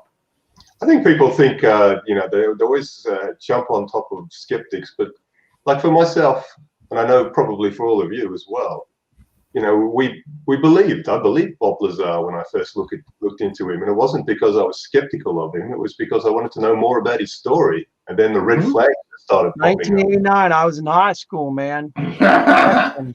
When Bob Lazar came out, it was like, wow. Somehow I imagined Solar Marshall with a mullet, like, oh my God! Going on BBSs. Bro, like, I gotta find out about this Bob Lazar guy. Right? I won the best hair in high school, dude. In this picture, hang on a minute, I'm gonna send it to you. You're gonna make me share a high school picture right now?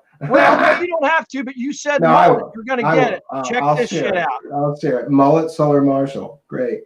I won the fucking best hair that year. You're gonna ship me see this mullet. This mullet is done with class. Well, somebody says, great show last night with Walter. Very cool. I'm kind of jealous. I'd like to keep him to my show guest and not guest star anywhere else. Yeah, who knew that Walter Bosley's entire family, one father, another father, we're all in intelligence, man. That's really insane. Uncles. Yeah. That's why I trust him. That's why I trust him when he tells me something. That, and unlike Richard Dolan's fake CIA deathbed confession guy, Walter Bosley really is who he says he is. I know. So funny. He goes on the first show I interviewed him on. He's like, a week before it, he goes, I just want to make sure that you understand that my claims of having secret clearance and military experience are valid. So I'm sending you my DD-214 and all of my records. And I go, don't worry about it, Mr. Bosley. And he goes, no, I want to send it to you. I go, I got it all already,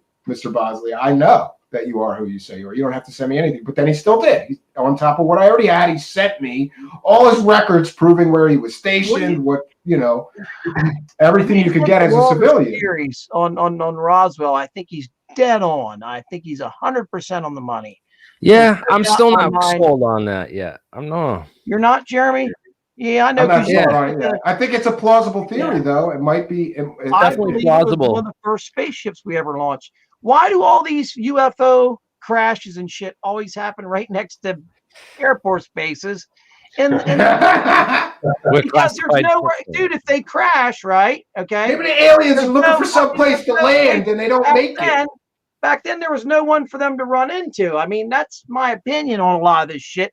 Now they launch right out over the ocean, so if they crash out there, there's nowhere for them to land on. People already know the space program's already up and running. Who the hell is this? What's the skinny on the Roswell stuff? I haven't really looked much into it other than I saw a story. Well, I did a whole series of we called it Roswell Revisited, and we've had Jeremy Rice here, alien scientist. We had Kevin Randall. We had skeptic, I would say, Cal Korff. We had Don Schmidt and Tom Carey. These are all the world's most well-known experts. You were close to getting Stanton, but you missed. I have an unreleased interview with Stanton where he talks about Roswell, and I want to ask his family's permission. I don't want to just release it. Yeah, but he just touches on what he thought, and it was mostly stuff that I guess Tom Carey and Don Schmidt would agree with. He was very pro. It was aliens. I know it was aliens. You know? I had read a story that. It was there was some unclassified document to say it was some kind of balloon that listened and with some kind of apparatus that listened for nuclear blasts around the world. Yeah, the mogul. That's the mogul explanation, which I believe Jeremy can correct me. I think that's the third explanation of what it was. The first being it was a flying saucer. The second was it was a weather balloon, and now the third explanation the government has given us is it was a balloon, but not a weather balloon. It was a mogul balloon designed to chain. The mogul chain. Yeah. Mogul chain. Chains of apparatus.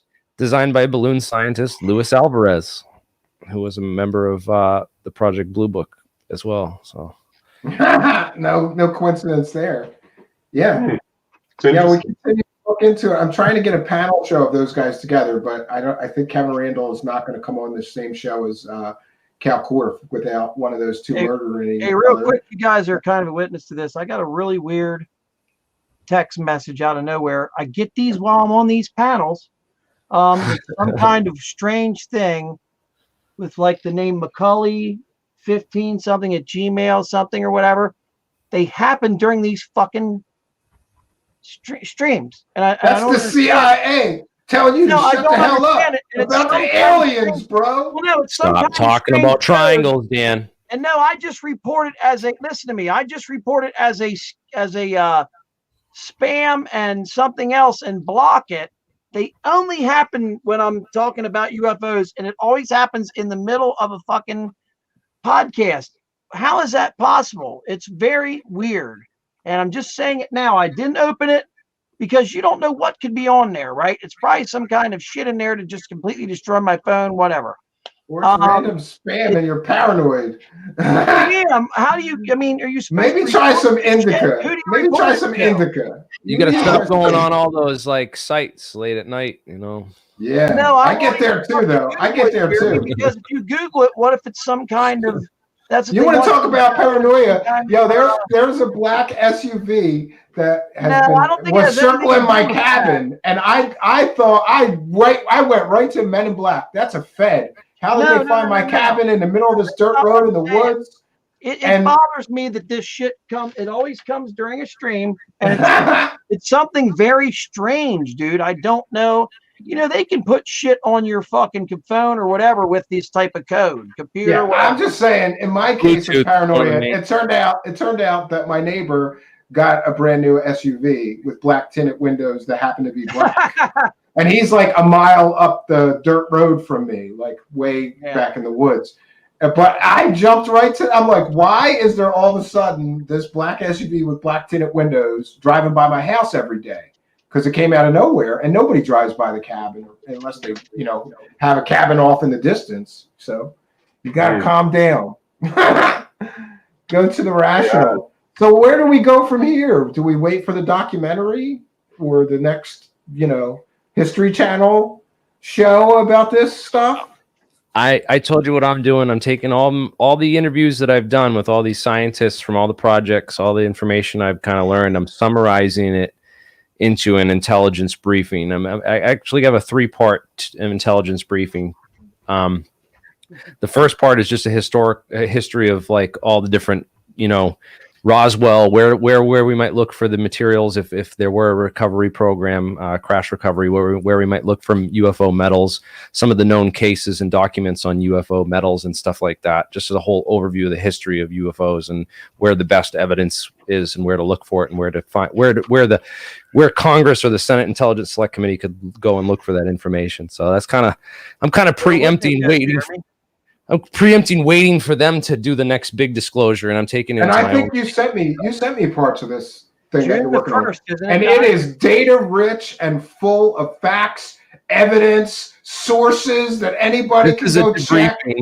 This is like it is a briefing. It is an amazing briefing for anybody that wants to know about the history of this thing. Isn't the when is the date that they're going to release all this shit? Is it June the 6th or June the 1st? Well, that's why I want to release this report, because this report is basically going to give them an outline of the questions that they really need to answer with this report in order to declare it thorough and all reaching. And wouldn't you shit if they pulled a slide projector up, put a big screen up, whatever, and they had my presentation? No, they had this controller. No, and they go way beyond that. They show the TR-3B. Yes, that's my dream, bro. They show all the anti-gravity stuff. Like, all right, here's the blue room at Wright-Patterson where all the UFO debris is kept. We have these, they show all the there's all this excitement over this report that's coming up. What does everybody think? Is it going to be A, a nothing burger, B, a little bit of information but nothing incredibly useful that will lead to any definitive conclusions, or C, are they going to drop the truth about the alien bodies that they got in the basement of Wright-Patterson and give us the goods? Which one is going to be? I'm struggling between A and B. I really think it might be a nothing burger, but I thought maybe they'll release some new gun camera footage or some other videos that they have. And they're just going to say it's unidentified. We don't know what it is, and then try to get funding for more research. Funding is going to be the main. I was going to say, here's a question for you: who's in the UAPTF? Who's in it? How come Marco Rubio is like the head of it right now? How come Bob He's been raised in hell, bro? Marco Rubio, you know that, right? He's been raised in all kinds of hell. Got those pictures before everyone else? Sorry, Victor, finish that. Yeah, watch the talk over. Victor, say that again. Black Vault said that Bob Bigelow got all those pictures just weeks after they were taken from the Navy. Probably at the same time the UAPTF got them. How did Bigelow get those pictures if he's got to be paying somebody off to get this stuff early? He's got to be. He's got government connections from his previous He might have been sent to him. Remember, he took over the entire freaking reporting apparatus, which was called, Jeremy, what was it called? MUFON. Yeah, he took over the entire MUFON West Coast, if I remember correctly. He took the entire thing over. And he got all their case files, too, many of which were confidential. They shouldn't have sold that stuff to him. Well, maybe the people from the Navy sent it to him. Maybe he got them first, is what I'm saying. Maybe he got them first. What I'm saying is that so why does Corbell get this stuff first? He's blowing somebody, I don't know. Hey, we said no personal insults, and I think insinuating that Jeremy Corbell is sucking some dicks to get access is an insult. He's the leaker. Yeah. You don't know he's sucking dicks to get access. They give it to him, let him leak it. That way George Knapps can say, oh, my mentor, or not. No, he's not the mentor. He's the teacher of the he's the mentor. My student fucked up and shouldn't have released this, even though he's sitting right across from me. Did you hear the very end of that video with Jeremy Corbell says it? It does get very interesting. He says, George, what would you think if we showed a video on here of a UAP, he calls it, unidentified aerial phenomenon? I don't like that word. I like UFO much better. Yeah. What if he says we showed a UAP flying up to the camera on the ship? Remember this? And then stops and then just takes off. And George Knapp goes, now that would be classified. Remember that part? Did you guys catch that at the end when Jeremy Corbell said that? Yeah. Yeah. You didn't it's almost insinuating that they have such a video and it's classified, so we can't share that with you yet. Well, yeah, he basically says, "Oh, that would be classified," and he laughs. George Knapp starts laughing, knowing that what he just said was something they already know about, and they're trying to keep you on your fucking tiptoes. Damn it. They're trying to keep you on your tiptoes until the next video is what I'm getting at. Or they did that on purpose to keep you waiting and waiting and waiting. But it's the way George Knapp reacted. Yeah, I know. I'm very sorry about swearing. It's the way George Knapp reacted, everybody. What did you guys think of that? George Knapp was like, oh, no, that would definitely be classified. They already know the answer, so they must have something else. Why they chose... It was teasing the next drop, maybe. They're teasing the next drop. But you're not the right person for this. You believe everything before you investigate it. Let's revisit the statements that he made, that he's getting all this information that's being divulged in classified briefings. Wouldn't his source get arrested? I don't believe there's a classified source here. I think it's they believe Balthazar, and Balthazar, he didn't get arrested. He told his whole story. I mean, Hey, there's never any consequences for these people that are claiming that they're releasing top secret or classified information.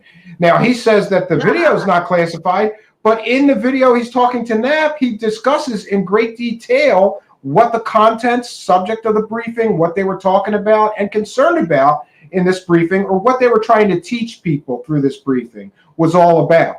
That's classified information, what's in the briefing and what it's about. Whoever would leak that to him would be fired, prosecuted under the Espionage Act. And then earlier on Twitter, people were saying journalists get a pass. I don't think so. Obama, under the Espionage Act, tried to prosecute a whole bunch of different journalists. You're still open. I'm still waiting for, did you ever see the video about clear information from a lawyer that could tell me if the journalist gets indemnified somehow for releasing classified information. But if he knows that briefing was classified and he's telling everybody what was in the briefing, then he's liable, I believe. So far in my research, I'm waiting for a lawyer or somebody more knowledgeable about these subjects than me to tell me, does a journalist or investigative filmmaker face consequences or possible prosecution for sharing this information? Because if he doesn't, if they do and he gets no repercussions, then we know that either he or his source are bullshitting us about the classified nature of this briefing that he got the goods on, right? Wow, Tim McMillan's always on about the legal aspect of information that's being put out. Have you ever read his stuff? Yeah. Oh, yeah. It'd be interesting to see what he has to say about that. I'm a bit curious about that guy. He seemed to come out of nowhere. Jeremy, come on, bro. Jeremy just went off camera, right? Because he I guess he needed a toke. And then he started the camera a little too early, and there was a big puff of smoke. That's it. Hey, God bless the medicine, if that'll do you. Because I think this is. It just sucks that I share a name with that that Mr. Corbell. It's like people are like, oh, you can't believe Jeremy, and I'm like, what am I? Yeah, I know. I get a little confused sometimes too when you're on and we're talking about this. Yeah. So, Victor, can you tell us about?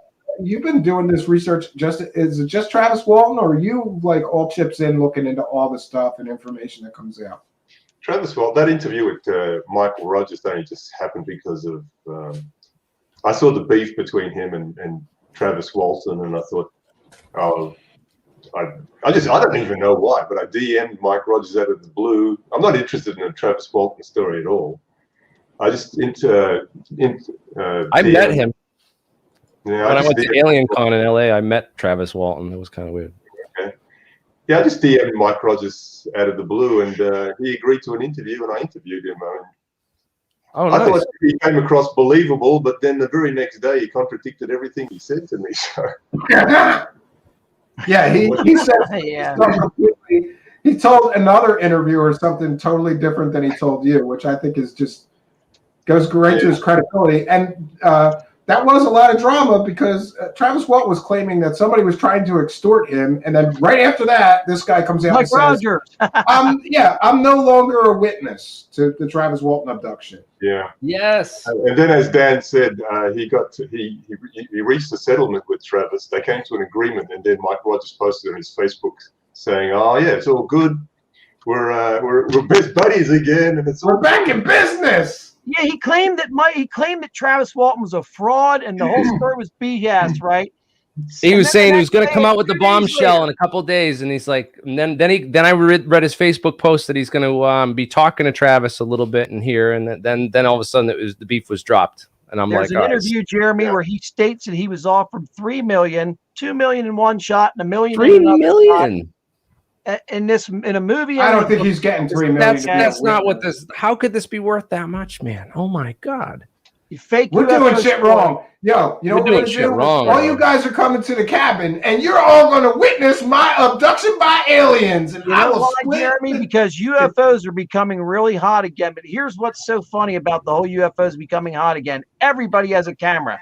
Everybody has a video Yeah, Elon camera on Musk them at talked all about times. this. I He can did a literally go chart. boom in my speed, whatever you want to call it, setup. And well, yours has a laser pointer on it.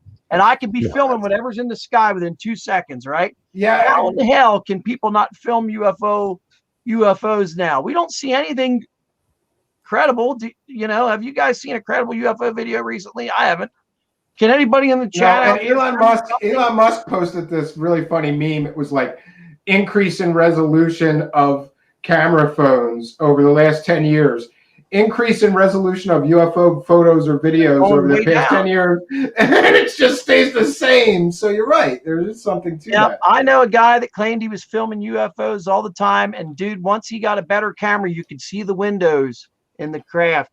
It was a damn KC-135 that was it was one that they used for not UPS, the other company, FedEx.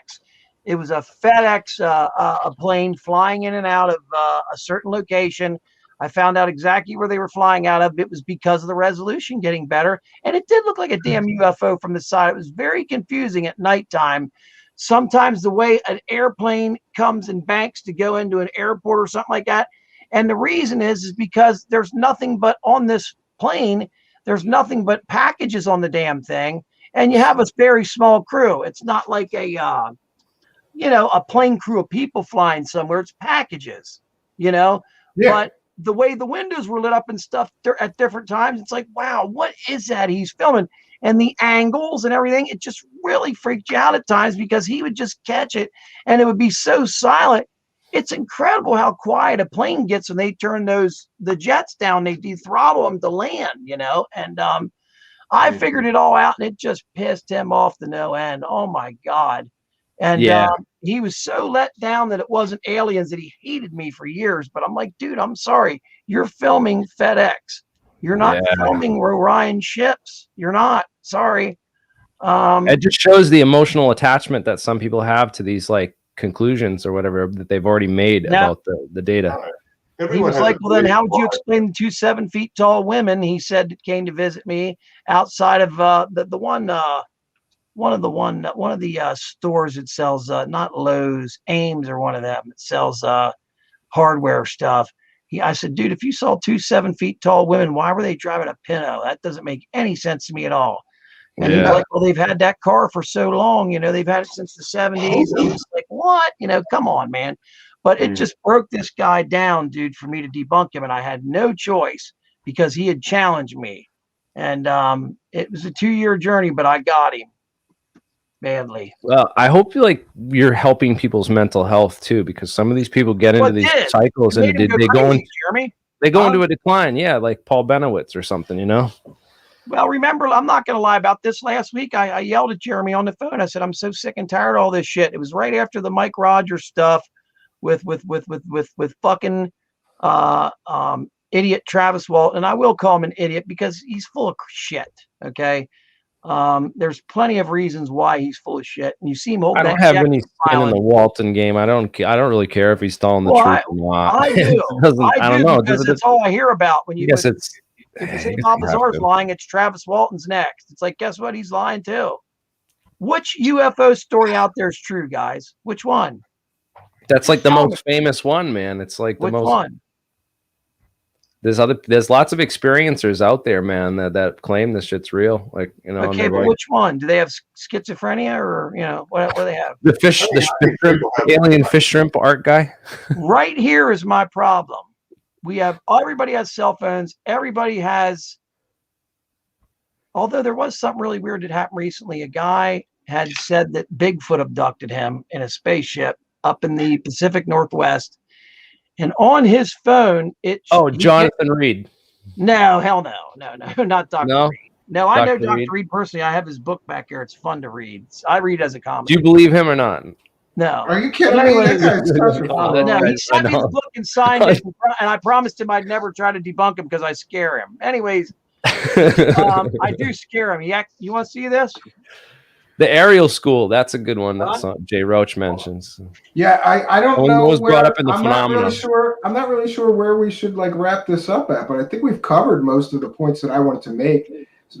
Most importantly, the fact that he's claiming this stuff was on a classified briefing, the FAA lights and Mick West's takedown of this thing being nothing special, and the various reasons why it's nothing special. I think we've covered what we came to do. We Oh did man, our it's mission. just the value. Hey Jeremy, do you remember this?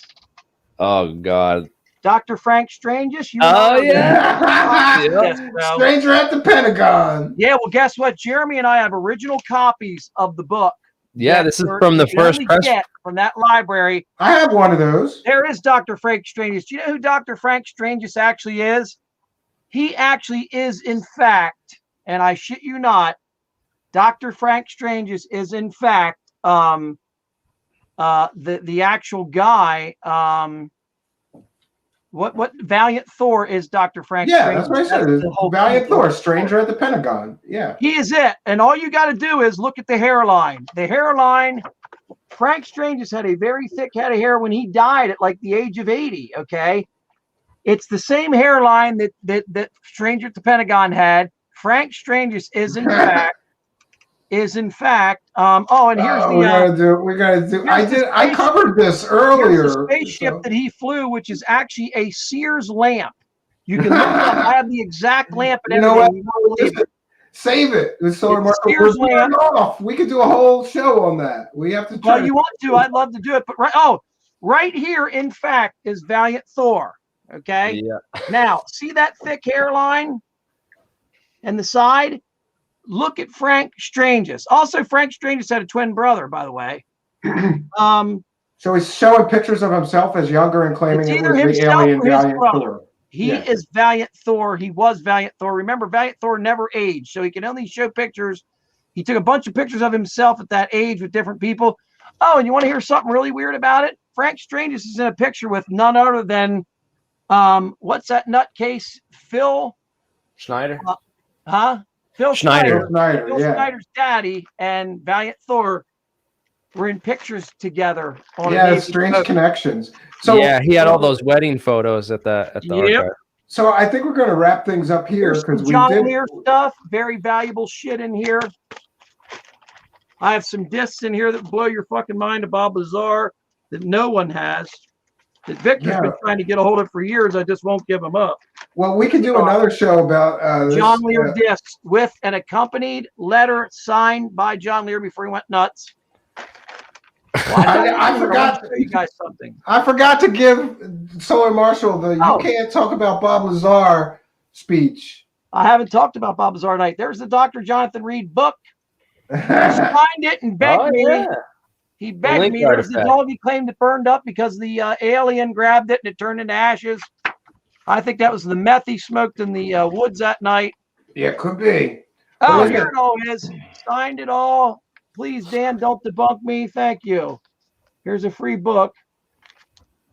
I don't have to debunk you, Reed. You did a... Yeah, people asked me to debunk that story, and I said, why? I love that story. I love it. I think it's hilarious. When he's going, I remember that one back in the day.